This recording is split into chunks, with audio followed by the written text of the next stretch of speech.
All right. Let's see. In an hour, can I read 5 more of these? Let's try.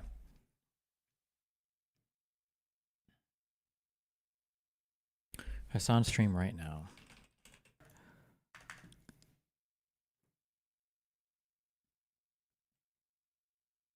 Oh, that's the bad empanada vid. Gotcha. Okay.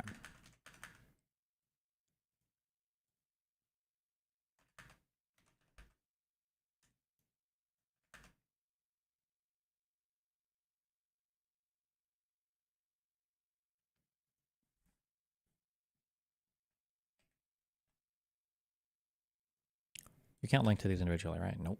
Okay. We were going to read, okay, we're reading 6 through 10. We've got 1 hour, and then we do Spaces with Pisco. I should change my title. How crucial is format in attracting broad buy-in from common voters for left content? For example, does using authoritative settings like InfoWars, war rooms versus casual sets subconsciously boost appeal and acceptance? Maybe. I'm sure it's all minorly plays out into it.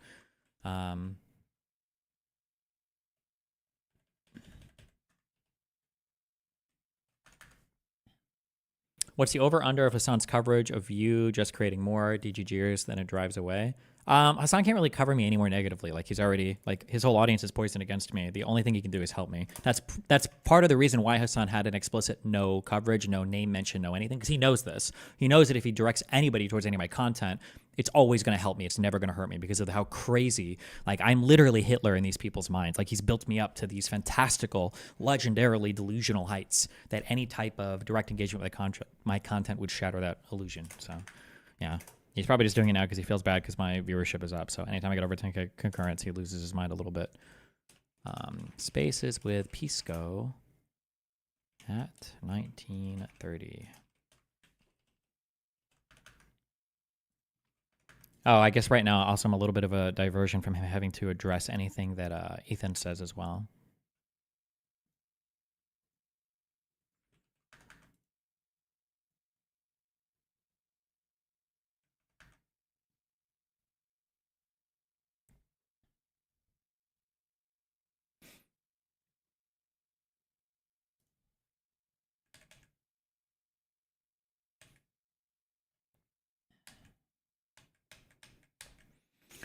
Okay, Federalist number 6 concerning dangers from dissensions between the states. Finally, John Jay has now gotten sick. We don't care about him anymore. We're just getting based writings from author Alexander Hamilton.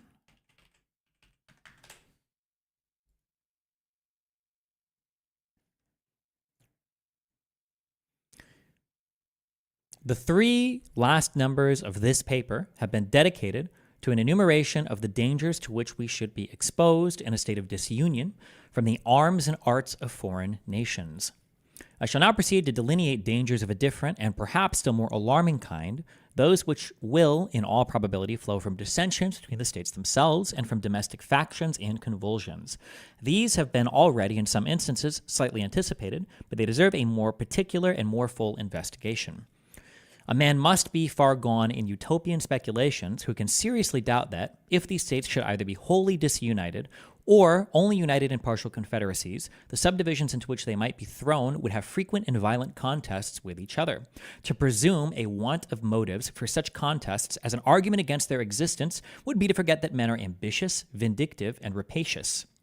To look for a continuation of harmony between a number of independent, unconnected sovereignties in the same neighborhood would be to disregard the uniform course of human events and to set at defiance the accumulated experience of ages. So basically saying, obviously, if you get a bunch of territories that live right next to each other, these people are going to go to war with each other, they're going to fight for resources, there's going to be differences between them, like it always happens. It's always happened in history, it will continue to happen in history, right? The causes of hostility among nations are innumerable. There are some which have a general and almost constant operation upon the collective bodies of society. Of this description are the love of power, or the desire of preeminence and dominion, the jealousy of power, or the desire of equality and safety. There are others which have a more circumscribed, though an equally operative influence within their spheres. Such are the rivalships and competitions of commerce between commercial nations. And there are others, not less numerous than either of the former, which take their origin entirely in private passions, in the attachments, enmities, interests, hopes, and fears of leading individuals in the communities of which they are members. Men of this class, whether the favorites of a king or of a people, have in too many instances abused the confidence they possessed, and assuming the pretext of some public motive, have not scrupled to sacrifice the national tranquility to personal advantage or personal gratification. Basically, tons of people will go to war for tons of reasons. This is just always a thing in human history, right? The celebrated Pericles, in compliance with the resentment of a prostitute, at the expense of much of the blood and treasure of his countrymen, attacked, vanquished, and destroyed the city of the Samnians. The same man, stimulated by private pique against the Megarensians? I don't know how to pronounce this shit. Another nation of Greece, or to avoid a prosecution with which he was threatened as an accomplice of a supposed theft of the statuary Phidias, or to get rid of the accusations prepared to be brought against him for dissipating the funds of the state in the purchase of popularity, or from a combination of all these causes, was the primitive author of that famous and fatal war, distinguished in the Grecian annals by the name of the Peloponnesian War, which, after various vicissitudes, intermissions, and renewals, terminated in the ruin of the Athenian Commonwealth. Christ. Vicissitude. A change of circumstances or fortune.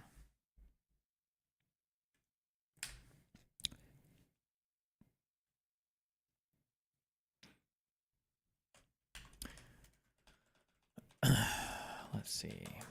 Hamilton begins by laying out all the different ways that neighboring nations have come to compete and fight with each other in the past.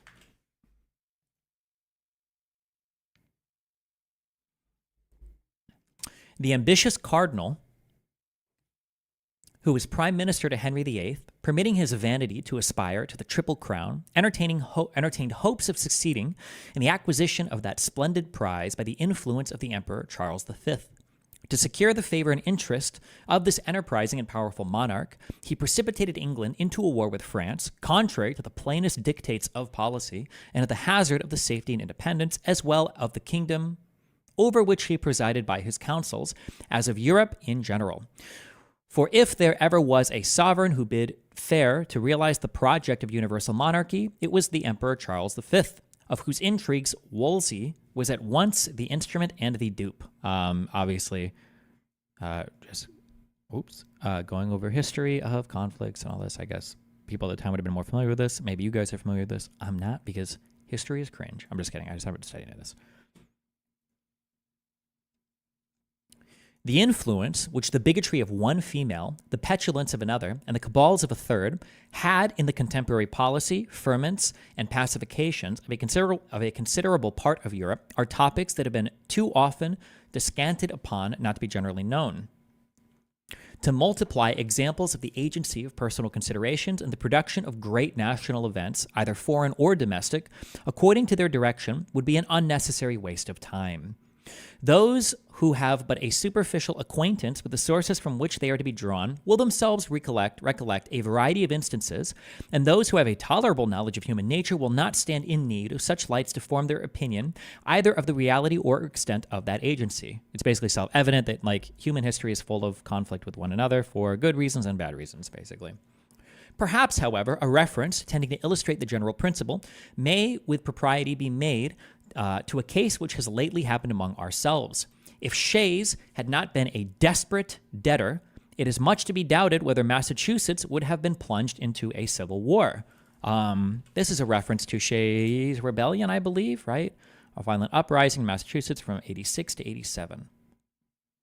Okay. So we are aware of this because it was part of our insurrection research, right?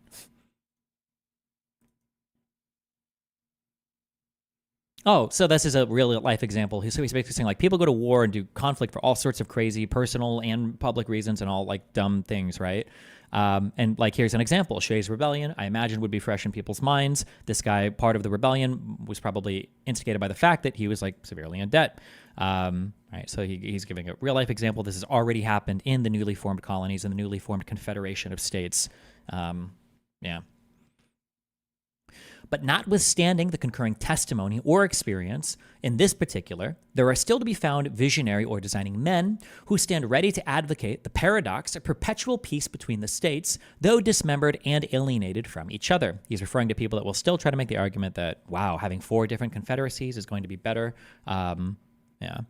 Hassan just said that you're lying about being invited to the DNC. Why would he? What do you mean? We literally had my chat was literally upset about me not going. What do you mean?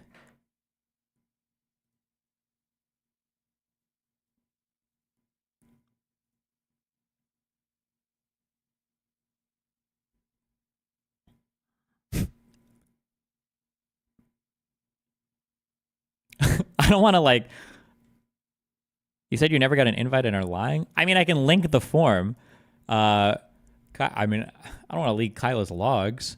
Kyla linked me a thing. She said, fill this out for the DNC tonight or send me your this and I'll do it, assuming you're coming, yeah. And I said, I'll check this after stream. Give me 15 minutes. She said, okay, I'm confirming your game for this. If not, I would want to get your pass to someone else. I have to do this by tonight. And I said, okay, just checking what are the dates for this and what are the plans for this. Is there a write-up of anything that's like officially happening? She said it's the 19th to the 23rd, no official write-up. We'll be in the media hall with other major media teams, live streaming on site with the ability to go mobile on the main areas. You can talk to each other, political surrogates, and other media members that attend. Blah, blah, blah. And then my response, she got really mad. My response was, okay. I think I'm going to sit this one out and just cover from home. I'm trying to crush streaming hours / YouTube stuff this month because my last few have been slacking. And I feel like I'll be able to better connect with your broadcasts and stuff from home. And then she sent me this GIF in response.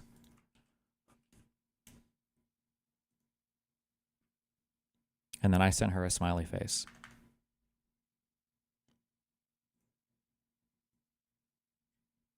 I mean, I don't know. I don't know what else you want me to say. I don't know. Okay.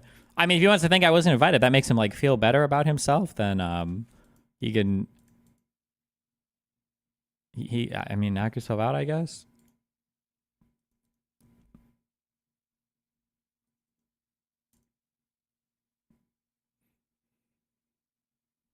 Like, why would I even lie about this? Like, I have no problem if the DNC didn't want to work with me. I could understand. I'm a super spicy content creator.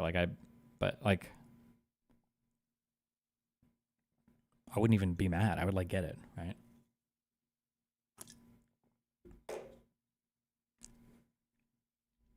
Thoughts on turning this into prepared content for wider dissemination? It could also serve as a mission statement for the media company. Maybe. He's trying really hard to pedo jacket me. Why? He fucked Paris Hilton when she was 19, I think, and he was his mid or late 20s, wasn't he? Why would he try to pedo jacket me? I'm pretty sure he's fucked more young people than I have. I don't know why he. I mean, what does he want to? I don't know. Fuck. But he can figure his shit out. I don't really care. And if that didn't happen, wait, did I say Paris Hilton? No, I said Paris Jackson, not Paris Hilton. If I said Paris Hilton, I'm pretty sure I said Paris Jackson. Okay. Anyway, back here. Maybe fuck Paris Hilton too. Who knows?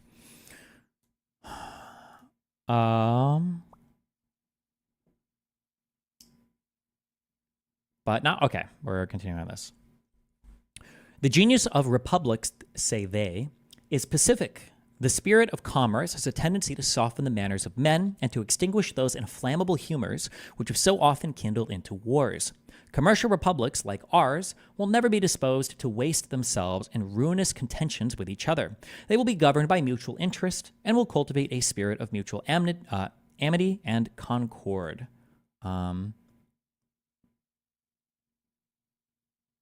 Okay, so he's saying this is what the anti-federalists are arguing. They think that, well, just because we trade, that means just because that we trade with each other, we'll never go to war with each other. He's attacking these people, basically. Is it not, we may ask these projectors in politics, the true interest of all nations to cultivate the same benevolent and philosophic spirit?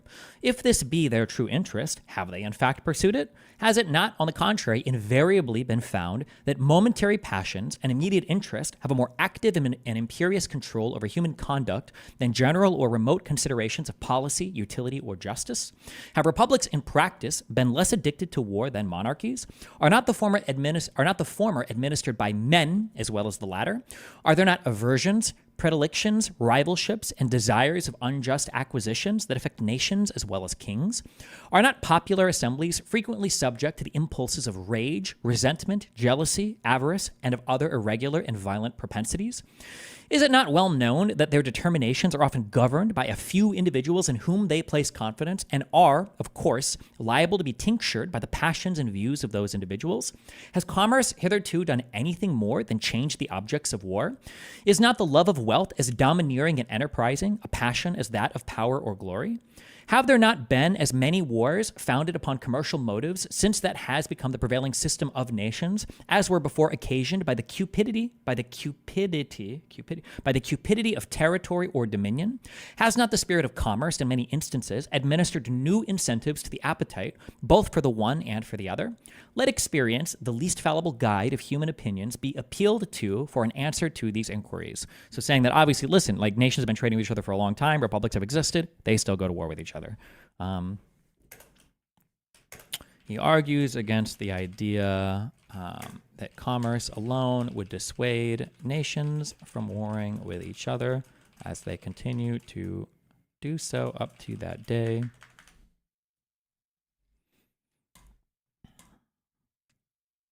What is Hassan's problem? Why is he so obsessed with Tiny? Probably because he's starting to take some of his first optics L's against me ever. I think probably the rape clip and the Jew shit, all of it is probably pretty bad. He's probably like pretty upset that he's lost. Like I think he lost that Bernie Sanders opportunity as a result of all of that. He's probably for the first time started to get hate from external communities. He probably doesn't deal with that very much, except for maybe when people are attacking him in conservative communities, but they're not. I don't know how often they even cross. And then the fighting with Ethan's community and Ethan himself is probably weighing on him. And then Asmongold and XQC jumping into also Pylon. It's probably one of the first times that he's like dealt with a lot of hate from multiple communities. At the end of the day, he's a relatively fragile person. It sounds like I'm just talking shit, but like he does have a lot of, I say that, but like he's probably normal or more normal. He still has an abnormal tolerance for online hate. You have to work in this industry, but it's probably more than he's used to dealing with, and he's probably not exceptionally good at it. This is part of the reason why it's nice to come up with a big community, is because you're also protected by that big community. So he's probably lashing out a bit or trying to like regain control of the narrative, or like get people to focus their attacks on me or whatever to make himself feel better. But the problem is psychologically, I'm infinitely more powerful than he is. Okay, I will. Never mind. I was gonna make more pedophile jokes. He's trying to like pedo jacket me and shit. Like I fought this shit for like 15 years. Like it's not gonna happen. Okay. I don't give a fuck. I don't care if I am. Wally, what are you going to do to me, bro? You're wild. You're never going to have a clip of me unironically arguing that it's good that some women are getting raped versus others. Like, it's not even close to the same thing. Or you copy paste, you're like, oh, look at this joke that he said in his chat, and blah, blah, blah. It's not going to come anywhere close to, like, the unhinged shit that you said unironically on stream. But, I mean, like, you keep playing those Nick Fuentes clips and see how far that gets you, I guess. Okay, sorry. Sparta, Athens, Rome, and Carthage were all republics. Two of them, Athens and Carthage, of the commercial kind, yet they as often engaged in wars, offensive and defensive, as the neighboring monarchies of the same times. Sparta was little better than a well-regulated camp, and Rome was never sated of carnage and conquest. Carthage, though a commercial republic, was the aggressor in the very war that ended in her destruction. Hannibal had carried her arms into the heart of Italy and to the gates of Rome before Scipio, in turn gave him an overthrow in the territories of Carthage and made a conquest of the Commonwealth. I should save like notable quotes.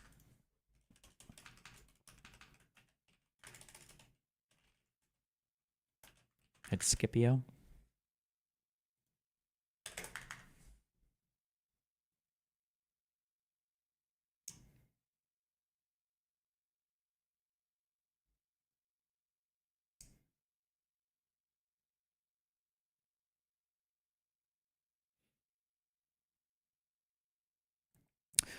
Venice, in later times, figured more than once in wars of ambition, till, becoming an object to the other Italian states, Pope Julius II found means to accomplish that formidable league, which gave a deadly blow to the power and pride of this haughty republic.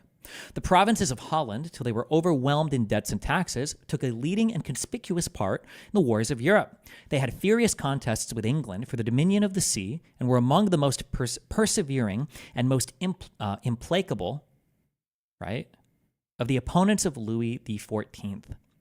In the government of Britain, the representatives of the people compose one branch of the national legislature. Commerce has been for ages the predominant pursuit of that country. Few nations, nevertheless, have been more frequently engaged in war, and the wars in which the kingdom has been engaged have, in numerous instances, proceeded from the people. There have been, if I may so express it, almost as many popular as royal wars. The cries of the nation and the importunities of their representatives have, upon various occasions, dragged their monarchs into war or continued them in it contrary to their inclinations and sometimes contrary to the real interests of the state. In that memorable struggle for superiority between the rival houses of Austria and Bourbon, which so long kept Europe in a flame, it is well known that the antipathies of the English against the French, seconding the ambition, or rather the avarice, of a favorite leader, protracted the war beyond the limits marked out by sound policy, and for a considerable time in opposition to the views of the court. All of these things, obviously, all of these are just examples of like, hey, if we have like different confederacies, we're going to war with each other. Like, it's going to happen.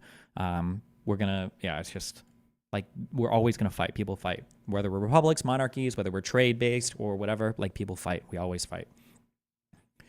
The wars of these two last mentioned nations have in a great measure grown out of commercial considerations, the desire of supplanting and the fear of being supplanted, either in particular branches of traffic or in the general advantages of trade and navigation. One of the things that's interesting here, I wish I had this quote earlier, is I argued a long time ago with a libertarian guy in 2018 maybe. He might have been he wasn't the leader of the Libertarian Party, but I think he was a big guy in the Libertarian Party. And his argument was for World War II, we should have never interfered. We should have just traded with everybody because a trade empire never goes to war. These would have been good arguments if I had read the Federalist Papers. I would have had good arguments against this. Or I could have given like, well, here's the historical arguments that were made historically about trade empires never engaging in war and that it absolutely happens. Yeah.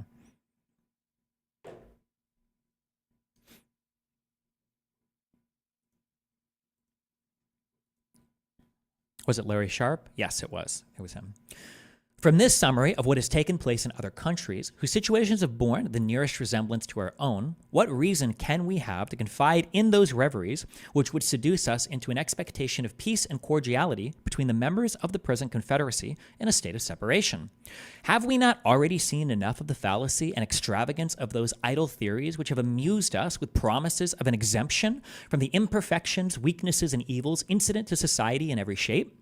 Is it not time to awake from the deceitful dream of a golden age and to adopt as a practical maxim for the direction of our political conduct that we, as well as the other inhabitants of the globe, are yet remote from the happy empire of perfect wisdom and perfect virtue? Basically saying like, this is a pipe dream. This is never going to happen, that we're all peaceful with each other. Let the point of extreme depression to which our national dignity and credit have sunk, let the inconveniences felt everywhere from a lax and ill administration of government, let the revolt of a part of the state of North Carolina, the late menacing disturbances in Pennsylvania, and the actual insurrections and rebellions in Massachusetts, Shays Rebellion, declare.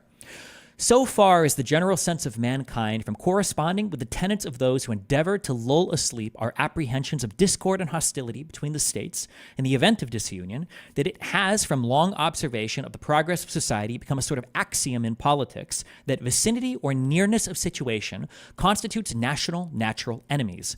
If you're near each other, you will always fight, basically, right? An intelligent writer expresses himself on this subject using as many slurs as possible on Twitter. An intelligent writer expresses himself on this subject to this effect. Neighboring nations, says he, are naturally enemies of each other unless their common weakness forces them to league in a confederate republic, and their constitution prevents the differences that neighborhood occasions, extinguishing that secret jealousy which dispossesses all states to aggrandize themselves at the expense of their neighbors. This passage, at the same time, points out the evil and suggests the remedy. What does it say, quote from? From Principles des Négociations. Looks like French. Cringe.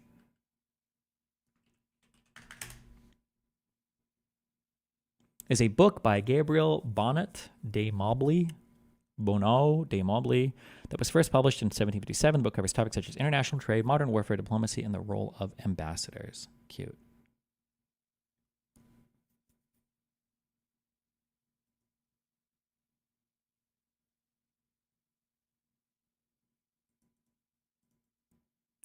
Doesn't this contradict the claim that globalism prevents wars? No, I don't think so. I think having deeper integrations with people always leads to less fighting. This is arguing for superstructures that keep people from fighting with one another. You could argue that a form of like a multilateral trade agreement or things like the United Nations or whatever. Keep in mind that like these big superstructures like the UN or the EU, none of these things existed at the time that this was being written, but all of these arguments would probably be used in, they would be used in support of those types of superstructures, basically. You skipped a paragraph. Wait, where? This one? No.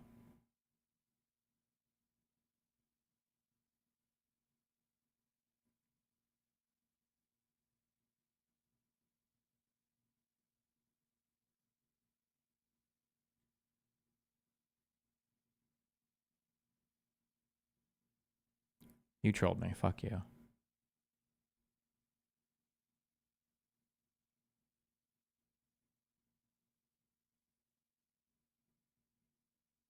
You trolled me.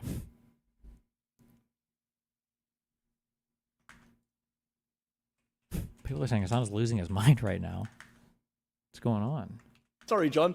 In service of those war crimes. Oh no, now he's watching Boner Box. This is all coming from the empanada video? On October the 7th, babies were baked in ovens, babies were ripped from their mothers' wombs. October 7th was bad enough, but Elon had to exaggerate it for atrocity purposes. Those tweets are still up. Why would you trust anything this man says to you tonight? Look, he's here. He's here. Based.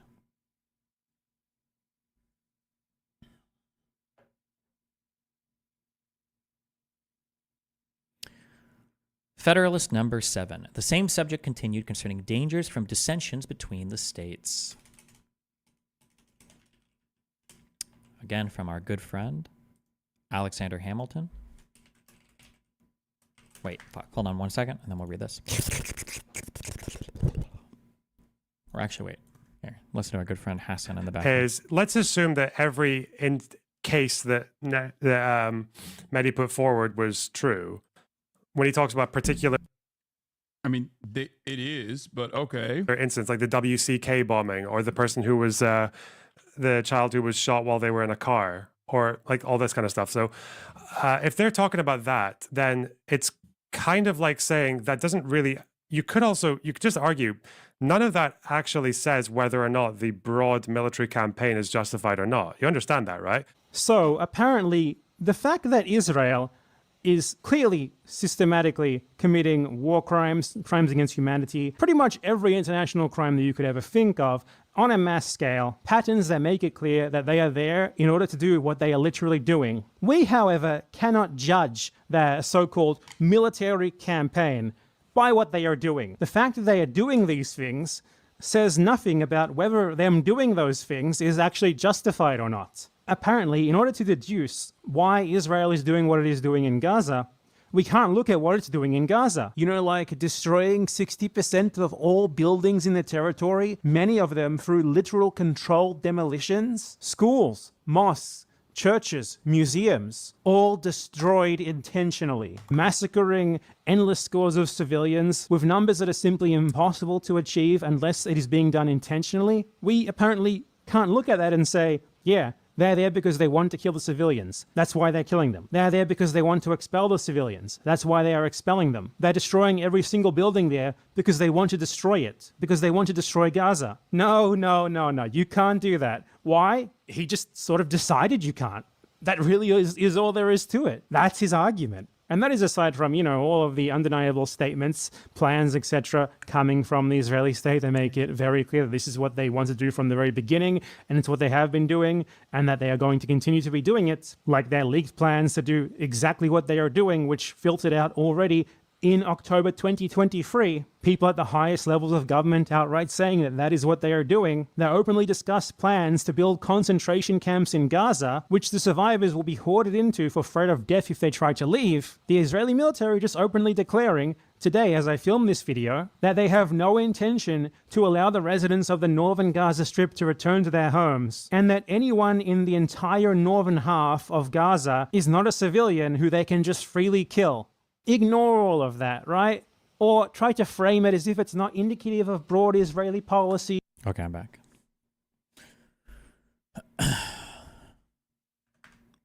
Okay.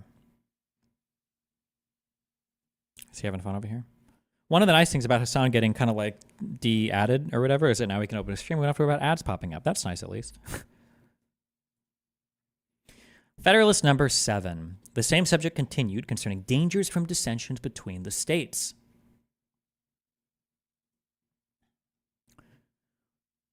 It is sometimes asked, with an air of seeming triumph, what inducements... Okay, this word was the word of the week. I think if I control F induce, I bet I'm going to see it over 100 fucking times between these 10 Federalist papers. They love this word.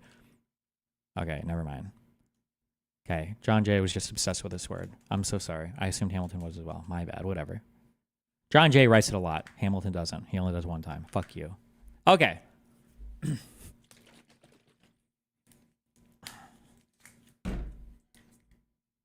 I didn't pre-read. I'm sorry. How does the Sun make money if he gets no ads? Does he have sponsors or something? Subs he still gets a lot of money for. I don't know what his Twitch contract is or if he even had one for the past year, but...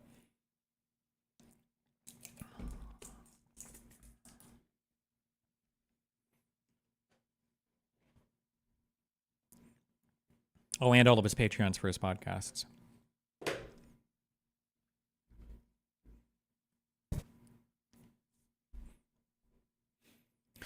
It is sometimes asked, with an air of seeming triumph, what inducements could the states have, if disunited, to make war upon each other? Bro, we get it. How many times are you going to argue this? Wait, did we just do this? No, it's the same shit. I guess it says the same subject continued. Okay, whatever. It would be a full answer to this question to say precisely the same inducements which have at different times deluged in blood all the nations in the world. But unfortunately for us, the question admits of a more particular answer.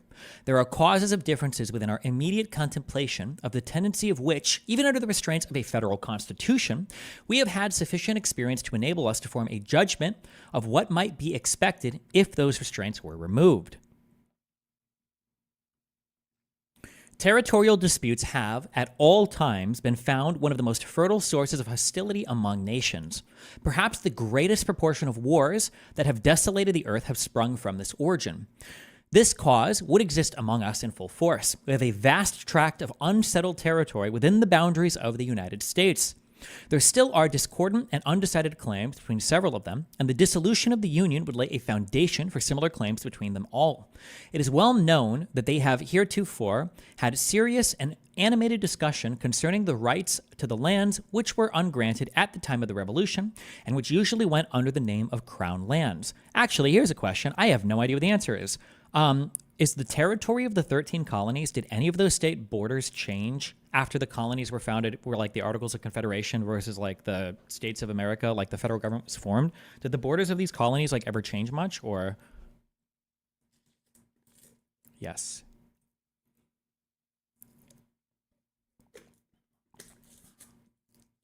Oh, okay. Apparently they have. West Virginia carved out of Virginia.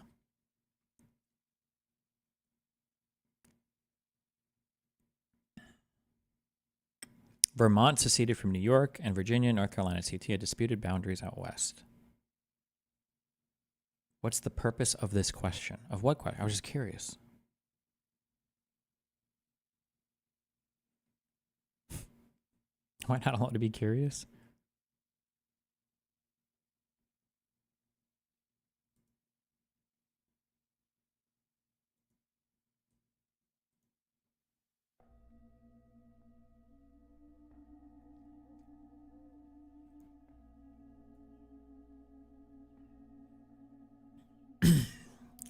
The states within the limits of whose colonial governments they were comprised have claimed them as their property. The others have contended that the rights of the crown in this article devolved upon the Union. especially as to all that parts. Wait, hold on. The states within the limits of those of whose colonial governments they were comprised have claimed them as their property. The others have contended that the rights of the crown in this article devolved upon the Union, especially as to all that part of the Western Territory which, either by actual possession or through the submission of the Indian proprietors, was subjected to the jurisdiction of the King of Great Britain till it was relinquished in the Treaty of Peace. Oh, that there are competing claims for, well, who actually is right when deciding who the land was assigned to, basically. Okay. This, it has been said, was at all events an acquisition to the Confederacy by compact with a foreign power. It has been the prudent policy of Congress to appease this controversy by prevailing upon the states to make concessions to the United States for the benefit of the whole. This has been so far accomplished as, under a continuation of the Union, to afford a decided prospect of an amicable termination of the dispute. A dismemberment of the Confederacy, however, would revive this dispute and would create others on the same subject. At present, a large part of the vacant Western Territory is, by cession at least, if not by any anterior right, the common property of the Union. If that were at an end, the states which made the cession on a principle of federal compromise would be apt, when the motive of the grant has ceased, to reclaim the lands as a reversion. The other states would no doubt insist on a proportion by right of representation. Their argument would be that a grant, once made, could not be revoked, and that the justice of participating in territory acquired or secured by the joint efforts of the Confederacy remained undiminished. If, contrary to probability, it should be admitted by all the states that each had a right to a share of this common stock, there would still be a difficulty to be surmounted as to a proper rule of apportionment. Different principles would be set up by different states for this purpose, and as they would affect the opposite interests of the parties, they might not easily be susceptible to of a pacific adjustment. So basically saying, like, they've already kind of like apportioned out a lot of the territory based on the union that they had, and if the Articles of Confederation were to dissolve and everybody individual states or for different unions, like, how the fuck are they going to go back and decide, well, who actually gets what based on the land that they all acquired, as part of a confederated states? Holton argues in this essay that doling out land that was apportioned under the current union in the absence of another union would be impossible and would lead to conflict.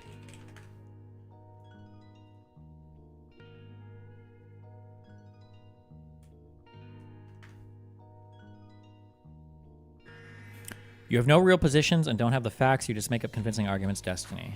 Okay. True.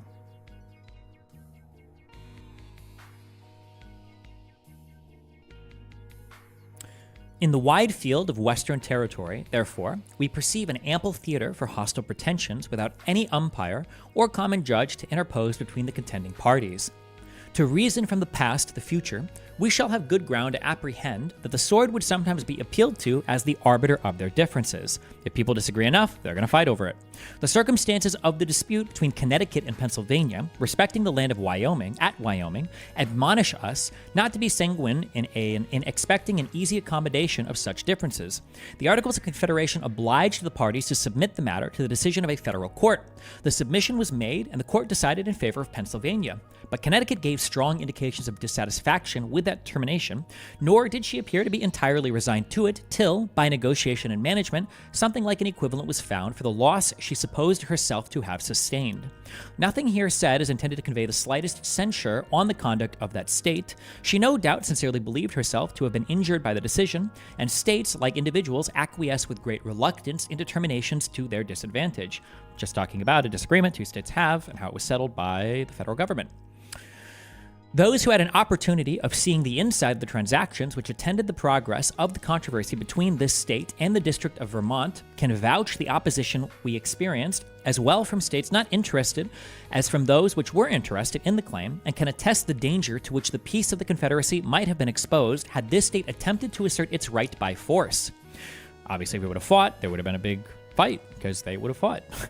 Two motives prepondered in that opposition. One, a jealousy entertained of our future power, and the other, the interest of certain individuals of influence in the neighboring states who had obtained grants of lands under the actual government of that district.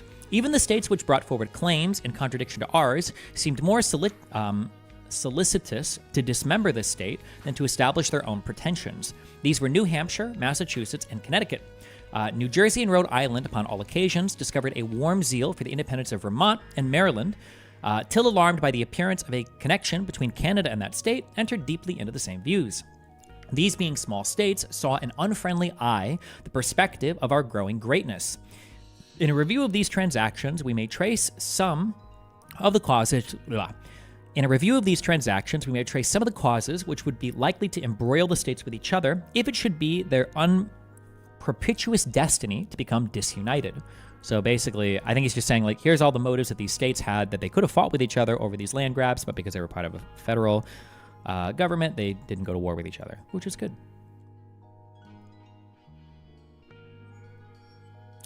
The competitions of commerce would be another fruitful source of contention. The states less favorably circumstanced would be desirous of escaping from the disadvantages of local situation and of sharing in the advantages of their more fortunate neighbors.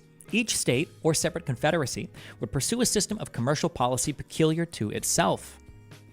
This would occasion distinctions, preferences, and exclusions which would beget discontent.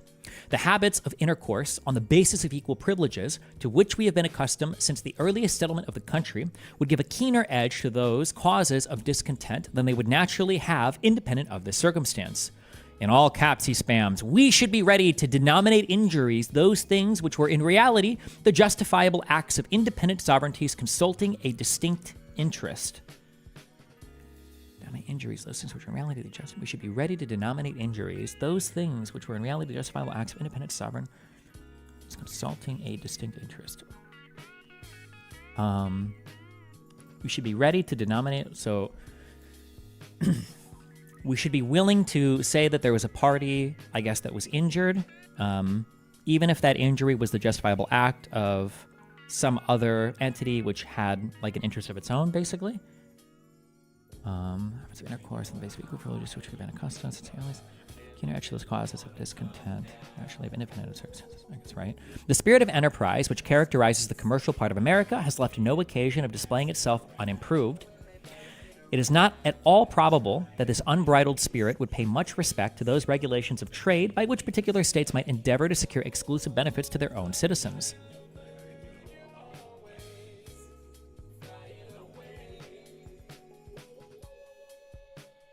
The infractions of these regulations on one side, the efforts to prevent and repel them on the other, would naturally lead to outrages, and these to reprisals and wars. Basically, that each state would be self-interested, and they would make like deals with each other and other people, and would violate deals or whatever that would be more favorable to them than to other states or confederacies, I guess, right? The opportunities which some states would have of rendering others tributary to them by commercial regulations would be impatiently submitted to by the tributary states. The relative situation of New York, Connecticut, and New Jersey would afford an example of this kind. New York, from the necessities of revenue, must lay duties on her importations. A great part of these duties must be paid by the inhabitants of the two other states in the capacity of consumers of what we import. Look, even they understood that tariffs were just a tax on the end consumer. New York would neither be willing nor able to forego this advantage. Her citizens would not consent that a duty paid by them should be remitted in favor of the citizens of her neighbors, nor would it be practical, if there were not this impediment in the way, to distinguish the customers in our own markets. Would Connecticut and New Jersey long submit to be taxed by New York for her exclusive benefit? Should we be long permitted to remain in the quiet and undisturbed enjoyment of a metropolis, from the possessions of which we derived an advantage so odious to our neighbors and, in their opinion, so oppressive? Should we be able to preserve it against the incumbent weight of Connecticut on the one side and the cooperating pressure of New Jersey on the other? These are questions that temerity alone will answer in the affirmative. Basically saying that like they enjoy a particular type of rent, basically that they have access to these ports and control these ports, and that the neighbors around them are probably going to go to war with them and fight over it if they're not going to be happy having things like imported that they're going to have to pay a tax on and everything, right?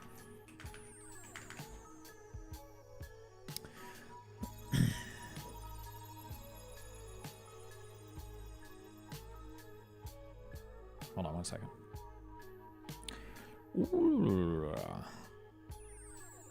It's our friend going over. Loner Box is even worse than the extremist Zionists who openly advocate for genocide, because Loner Box's entire project is erasing the thought that people with that mindset exist and run political scene within Israel. True. Loner Box is worse than me. Those he pretends don't exist. He argues with Zionists who spout the pro-genocide insanity that Loner Box pretends is impossible to imagine being actual beliefs.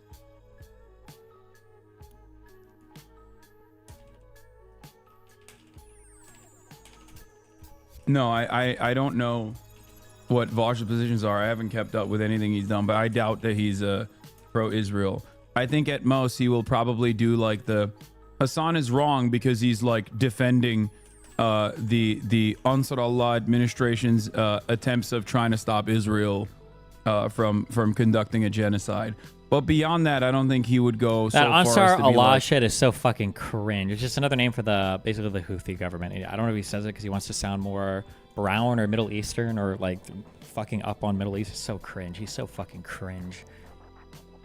That they are being conned into eventually becoming Zionists themselves and nodding along to the kind of genocide justifying propaganda that we've gone over here, then you should check out that video that I made on the matter, which is very long but nonetheless goes over it in depth and uses Loanerbox specifically as an example of this phenomenon. I don't want to go off on too much of a tangent here about liberal Zionism and what it is. I feel like you might have already gotten the gist from this video. But yeah, if you want more of an in-depth look at it, I suggest you check out that video. Point is, don't be duped by these people. They have shown their whole ass. It was already obvious to me as someone who is very well versed on this topic beforehand, before the Gaza genocide, but now it is absolutely undeniable. You simply cannot watch people like this making those sorts of arguments and seriously argue that they are not simply anti-Palestinianists interested in doing whatever part they can to spread propaganda and enable an ongoing genocide to continue. Based. Okay. The public debt of the Union would be a further cause of collision between the separate states or confederacies. The apportionment in the first instance and the progressive extinguishment afterward would be alike productive of ill humor and animosity. How would it be possible to agree upon a rule of apportionment satisfactory to all? There is scarcely any that can be proposed which is entirely free from real objections. Talking about the debt that the Union has incurred, how would you divvy it up amongst the states if they decided to become disunionized? These, as usual, would be exaggerated by the adverse interest of the parties. There are even dissimilar views among the states as to the general principle of discharging the public debt. Some of them, either less impressed with the importance of national credit, or because their citizens have little, if any, immediate interest in the question, feel an indifference, if not a repugnance, to the payment of the domestic debt at any rate. These would be inclined to magnify the difficulties of a distribution. Others of them, a numerous body of whose citizens are creditors to the public, beyond proportion of the state in the total amount of the national debt, would be strenuous for some equitable and effective provision. The procrastinations of the former would excite the resentments of the latter. The settlement of a rule would, in the meantime, be postponed by real differences of opinion and affected delays. The citizens of the states interested would clamor, foreign powers would urge for the satisfaction of their just demands, and the peace of the states would be hazarded to the double contingency of external invasion and internal contention. Basically, some people have lent money to the Union, some people have borrowed from the Union, or the Union has borrowed money, and there'd be like a disagreement between how to even settle these debts afterwards.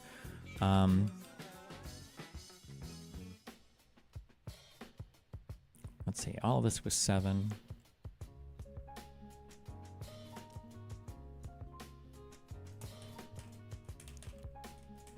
He also argues that the debt assumed by the Union would be impossible to fairly apportion. It would lead to a great deal of conflict.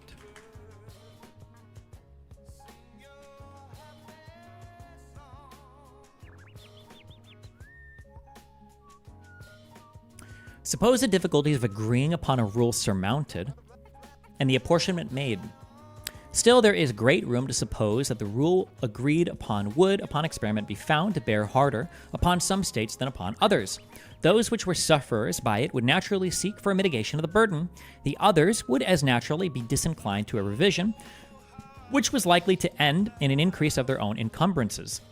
The refusal would be too plausible a pretext to the complaining states to withhold their contributions, not to be embraced with avidity, and the non-compliance of these states with their engagements would be a ground of bitter discussion and altercation.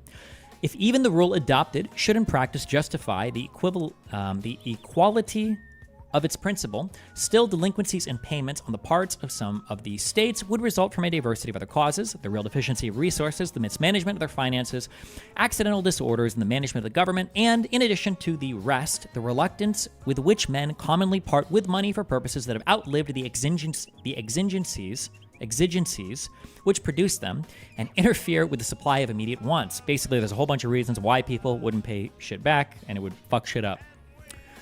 Delinquencies from whatever causes would be productive of complaints, recriminations, and quarrels. There is perhaps nothing more likely to disturb the tranquility of nations than their being bound to mutual contributions for any common object that does not yield an equal and coincident benefit. For it is an observation, as true as it is trite, that there is nothing men differ so readily about as the payment of money. Laws in violation of private contracts, as they amount to aggressions on the rights of those states whose citizens are injured by them, may be considered as another probable source of hostility. We are not authorized to expect that a more liberal or more equitable spirit would preside over the legislations of the individual states hereafter. If unrestrained by any additional checks than we have heretofore seen in too many instances, disgracing their several codes. We have observed the disposition to retaliation excited in Connecticut in consequence of the enormities perpetuated by the legislature of Rhode Island, and we reasonably infer that in similar cases, under other circumstances, a war, not of parchment but of the sword, would chastise such atrocious breaches of moral obligation and social justice. Basically, that states wouldn't give fair trials, I guess, to fair trials to other citizens of other states if they had like issues with them, and basically just like we need to work together or all of our shit's gonna be fucked, I guess, right?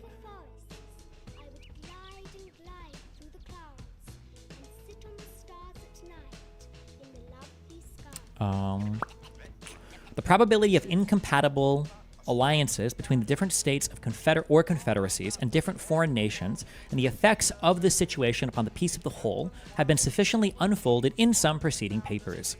From the view they have exhibited of this part of the subject, this conclusion is to be drawn that America, if not connected at all, or only by the feeble tie of a simple league, offensive and defensive, would, by the operation of such jarring alliances, be gradually entangled in all the pernicious labyrinths of European politics and wars, and by the destructive contentions of the parts into which she was divided, would be likely to become a prey to the artifices and machinations of powers equally the enemies of them all. Divide et impera must be the motto of every nation that either hates or fears us. Basically, like, look at Europe. These guys trade, they do all this other shit, but guess what? They still fucking fight all the time. Why the fuck are we going to divide ourselves up like the European losers have? If we do that, we're going to fuck ourselves. Listen, every single external enemy that we have, all of them know that the only way to conquer us is to divide us. So divide, divide et impera must be the motto of every nation that either hates or fears us. I don't know what this stands for, but I'm guessing like divide and conquer or something. Oh, divide and command. Okay.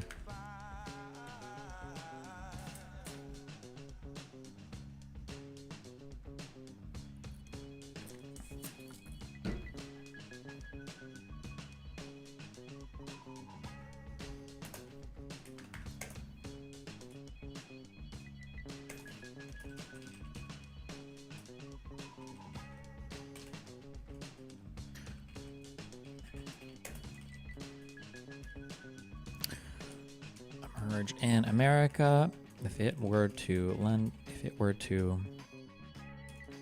if the United States were to break apart into multiple confederacies.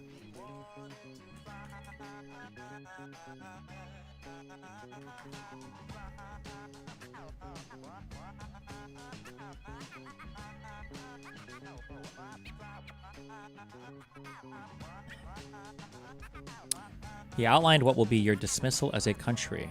Divide and conquer, it's a precept. I don't know what you mean by that.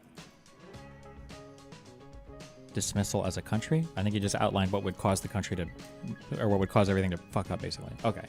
Do I have time to read this in 12 minutes? Federalist number 8.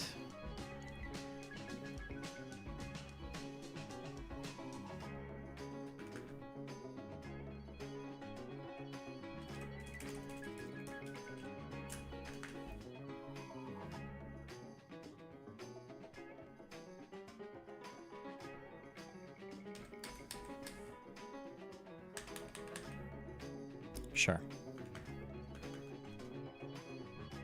Okay. The consequences of hostilities between the states.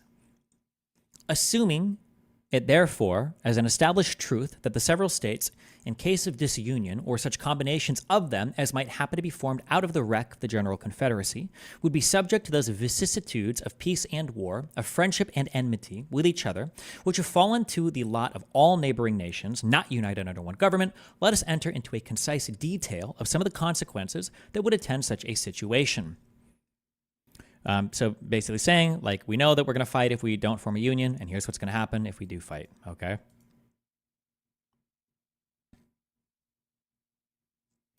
War between the states in the first period of their separate existence would be accompanied with much greater distresses than it commonly is in those countries where regular military establishments have long obtained. The disciplined armies always kept on foot on the continent of Europe, though they bear a malignant aspect to liberty and economy, have, notwithstanding, been productive of the signal advantage of rendering sudden conquests impracticable and of preventing that rapid desolation which used to mark the progress of war prior to their introduction. The art of fortification has contributed to the same ends. The nations of Europe are encircled with chains of fortified places which mutually obstruct invasion. Campaigns are wasted in reducing 2 or 3 frontier garrisons to gain admittance into an enemy's country. Similar impediments occur at every step to exhaust the strength and delay the progress of an invader. Formerly, an invading army would penetrate into the heart of a neighboring country almost as soon as intelligence of its approach could be received. But now a comparatively small force of disciplined troops acting on the defensive with the aid of posts is able to impede and finally to frustrate the enterprises of one much more considerable. The history of war in that quarter of the globe is no longer a history of nations subdued and empires overturned, but of towns taken and retaken, of battles that decide nothing, of retreats more beneficial than victories, of much effort and little acquisition. So he's saying that, like, listen, Europe, they've built forts, they've got whole lines of fortifications and garrisons. When these guys go to war with each other, it's not like they can do much damage, right? They basically fight with each other back and forth, blah, blah, blah, or whatever. That's what he's saying. He's playing a Destiny clip on stream. Democratic Party of America, let them go do events with those people. Jesus. Why would you cuck out so hard at these losers? Hassan shouldn't be anywhere near the DNC. True. Brianna Joy Gray, I don't know if she gets invited to shit. Nobody for Breaking Points, Kyle Kalinske included. I'm sorry. Maybe, actually. I like that he's the one who's, like, deciding. Like, in his mind, guy who doesn't even know what the fuck the DSA is deciding who gets to be invited to the DNC. The DSA? You mean that failure of an organization that has failed to turn out candidates, fundraise effectively? What does he mean? What? Me, I didn't go, but Who the fuck cares about the DSA? I'll give him. He's a little. Okay, I'm good. He said DNC? No, he just said DSA. Isn't the DSA the Democratic Socialists of America Party or whatever? The Democratic Socialists of America. I don't think these guys have accomplished or achieved much of anything. So I don't know what the point of even. Okay. These are the guys who refused our canvassing help, I think, in one of the states, and turned out 4 canvassers when we had like 300. But I think if somebody can find the picture on Twitter, they have a picture they took of their canvassing event. I think it was like 4 or 5 people that showed up.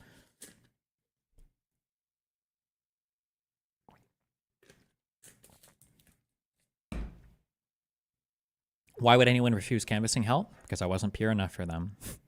Pretty good.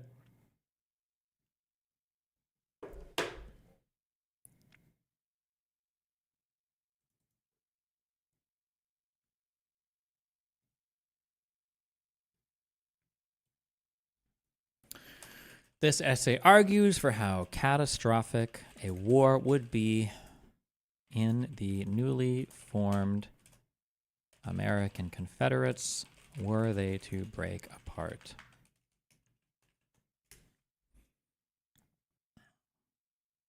In this country, the scene would be altogether reversed. The jealousy of military establishments would postpone them as long as possible. The want of fortifications, leaving the frontiers of one state open to another, would facilitate inroads. The populous states would, with little difficulty, overrun their less populous neighbors. Conquest would be as easy to be made as difficult to be retained. War, therefore, would be desultory and predatory. Plunder and devastation ever march in the train of irregulars. The calamities of individuals would make the principal figure in the events which would characterize our military exploits. This picture is not too highly wrought, though I confess it would not long remain a just one. Safety from external danger is the most powerful director of national conduct. Even the ardent love of liberty will, after a time, give way to its dictates. The violent destruction of life and property incident to war, the continual effort and alarm attendant on a state of continual danger, will compel nations the most attached to liberty to resort for repose and security to institutions which have a tendency to destroy their civil and political rights. To be more safe, they at length become more willing to run the risk of being less free. That's a good quote.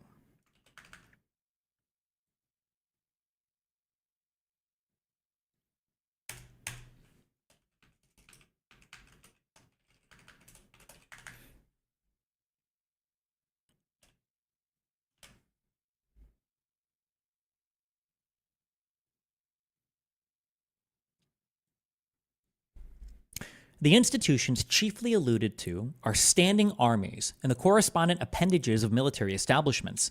Standing armies, it is said, are not provided against in the new Constitution, and it is therefore inferred that they may exist under it. Their enumerated powers, remember? Their existence, however, from the very terms of the proposition, is, at most, problematical and uncertain. But standing armies, it may be replied, must inevitably result from a dissolution of the Confederacy. Frequent war and constant apprehension, which require a state of as constant preparation, will infallibly produce them. The weaker states or confederacies would first have recourse to them to put themselves upon an equality with their more potent neighbors. They would endeavor to supply the inferiority of population and resources by a more regular and effective system of defense, by disciplined troops and by fortifications. They would at the same time be necessitated to strengthen the executive arm of government, in doing which their constitutions would acquire a progressive direction toward monarchy. It is of the nature of war to increase the executive at the expense of the legislative authority. Basically saying that like smaller confederacies would have to become more and more militarized in order to maintain their security against the larger confederacies. Just bad things would happen. The expedients which have been mentioned would soon give the states or confederacies that made use of them a superiority over their neighbors. Small states or states of less natural strength under vigorous governments and with the assistance of disciplined armies have often triumphed over large states or states of greater natural strength which have been destitute of these advantages.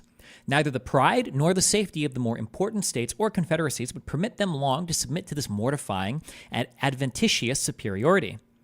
They would quickly resort to means similar to those by which it had been effected to reinstate themselves in their lost preeminence. Thus, we should, in a little time, see established in every part of this country the same engines of despotism which have been the scourge of the old world. This, at least, would be the natural course of things, and our reasonings will be the most likely to be just in proportion as they are accommodated to this standard. So little states will make armies because they're afraid of being conquered by big states. Big states will make armies because they don't want to be conquered by more prepared smaller states, and it's all a big arms race until everybody's fucking each other over, basically.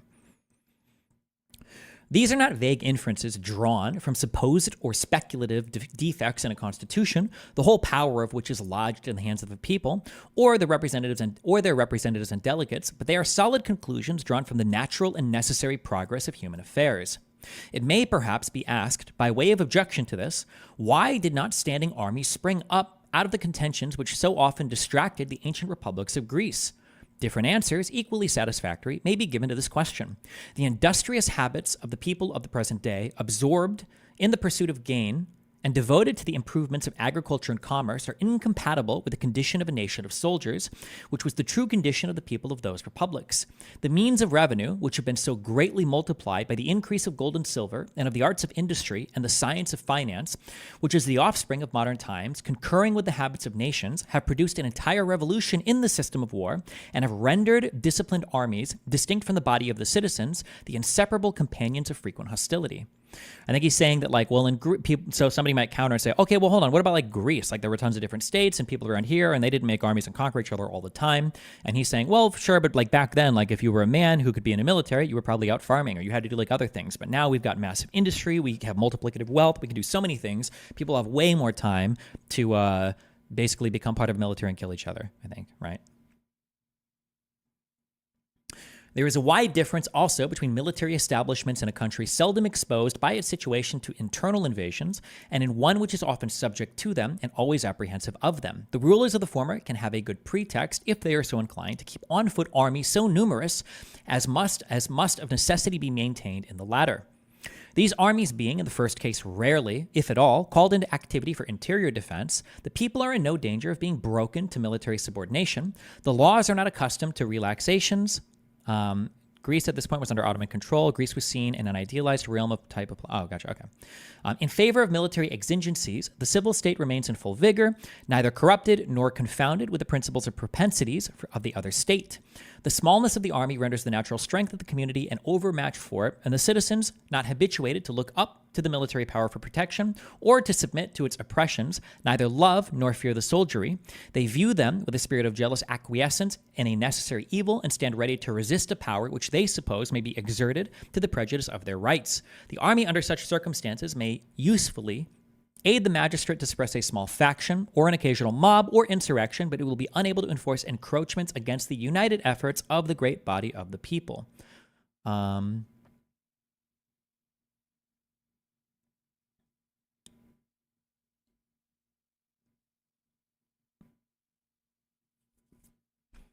So basically, like, I think this is just talking about it would be impossible to keep a small army to maintain the population because people wouldn't be happy if there was a big army and a small army wouldn't be able to stop the people from rebelling or whatever. I guess. I don't know. It's kind of what this is talking about. We're almost done with this. Fuck, hold on.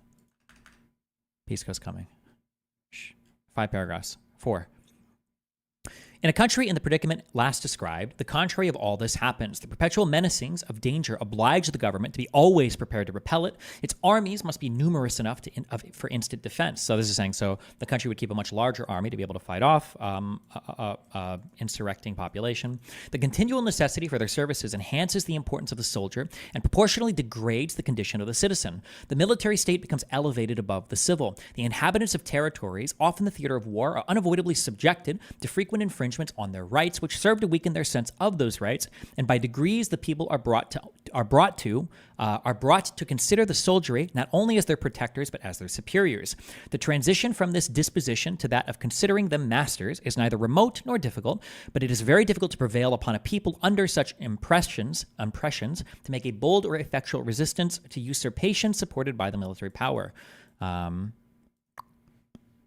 The Kingdom of Great Britain falls within the first description, an insular situation and a powerful marine guarding it in a great measure against the possibility of foreign invasion supersede the necessity of a numerous army within the kingdom. A sufficient force to make head against a sudden descent till the militia could have time to rally and embody is all that has been deemed requisite. No motive of national policy is demanded, nor would public opinion have tolerated a larger number of troops upon its domestic establishment. There has been for a long time past little room for the operation of the other causes, which has been enumerated as the consequences of internal war.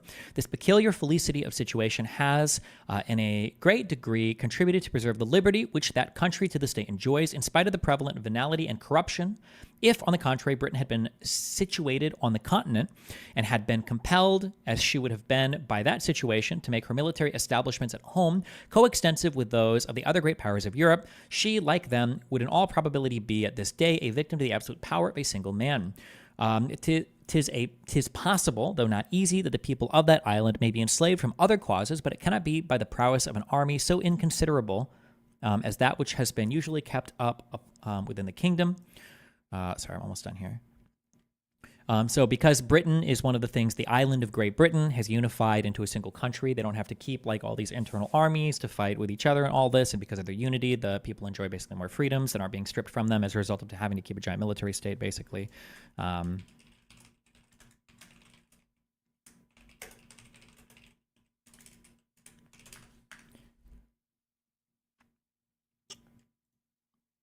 If we are wise enough to preserve the Union, we may for ages enjoy an advantage similar to that of an insulated situation. Europe is at a great distance from us. Her colonies in our vicinity will be likely to continue too much disproportion in strength to be able to give us any dangerous annoyance. Extensive military establishment cannot, in this position, be necessary to our security. But if we should be disunited and the integral parts should either remain separated or, which is most probable, should be thrown together into 2 or 3 confederacies, We should be, in a short course of time, in the predicament of the continental powers of Europe. Our liberties would be a prey to the means of defending ourselves against the ambition and jealousy of each other. This is an idea not superficial or futile, but solid and weighty. It deserves the most serious and mature consideration of every prudent and honest man of whatever party. If such men will make a firm and solemn pause, and meditate dispassionately on the importance of this interesting idea, if they will contemplate it in all its attitudes and trace it to all its consequences, they will not hesitate to part with trivial objections to a constitution, the rejection of which would, in all probability, put a final period to the Union. The airy phantoms that flit before the distempered imaginations of some of its adversaries would quickly give place to the more substantial forms of dangers, real, certain, and formidable. Jesus. Okay. This is number 8. If states were constantly warring with one another and had larger armies, then freedoms of its citizens would necessarily be curtailed, and the soldiery and militaries be seen as superior to the ordinary citizens, and the states would be dedicating a large amount of their resources and leadership to simply maintaining their militaries. Okay.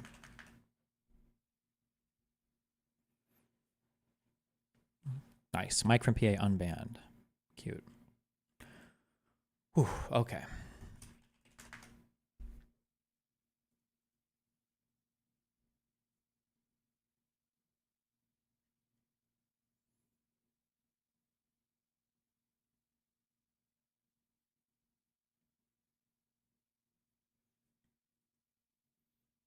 Pisco wants me to retweet a guy who called us.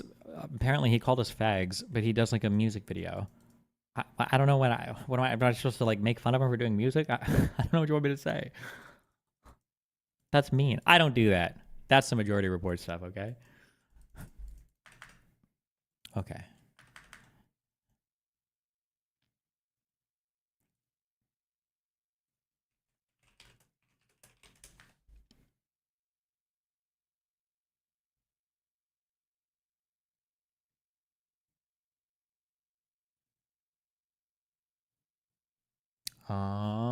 All right.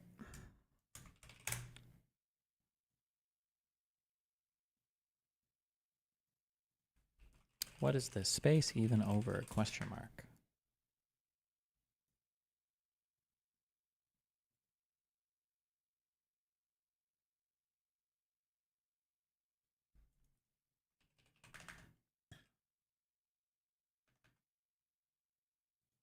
Oh, maybe